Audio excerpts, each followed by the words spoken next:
Hello, and a very warm welcome to another of my video podcasts on positive aging. I'm Christine Webber. The other day, a friend of mine suddenly said to me, "Where do you get your energy from?" Now, actually, I've always been quite an energetic person. In fact, I think probably when I was a child, I used to drive my parents mad. But I thought about this, and then I heard myself say, I think at our stage in life, it probably all stems from the mind.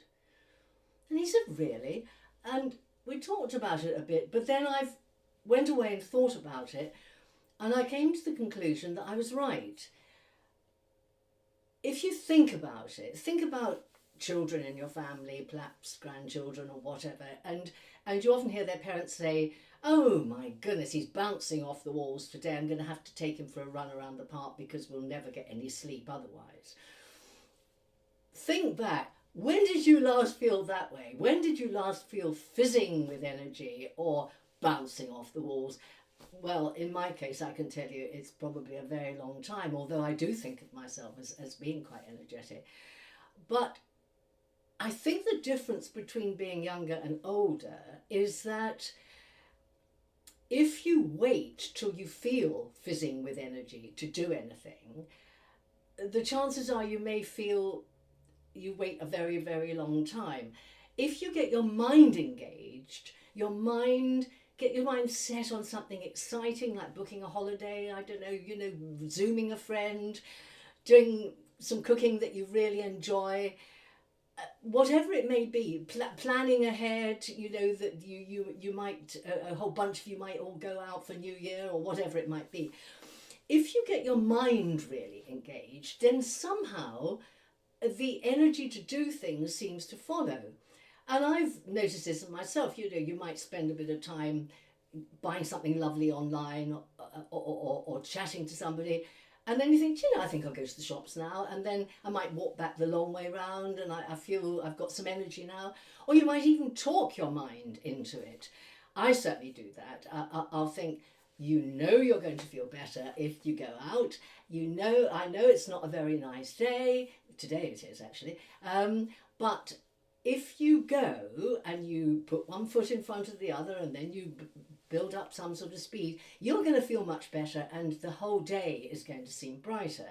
I know that to be true, and therefore I talk myself into it, and I'm sure you do that sort of thing as well. But it's interesting, isn't it, that we're not waiting to feel, gosh, I'm bursting with energy. We're doing it through the mind. And I think that this is something that we really have to take very seriously, because clearly energy is something that we all aspire to, and it's a curious thing. I'm not saying we never run out of energy when we use it, but the funny thing about this element of our lives, quite unlike anything else, is that as we use it, we seem to get more of it. Now, where else does that happen? I was spooning out some coffee out of a jar today, 2 spoonfuls, and I was thinking, yes, so if I take 2 spoonfuls out of here 3 times a day, the level of coffee in that jar will go down. And energy isn't the same as that at all. As I say, you can overdo it and you can suddenly feel, oh, I've really run out of energy.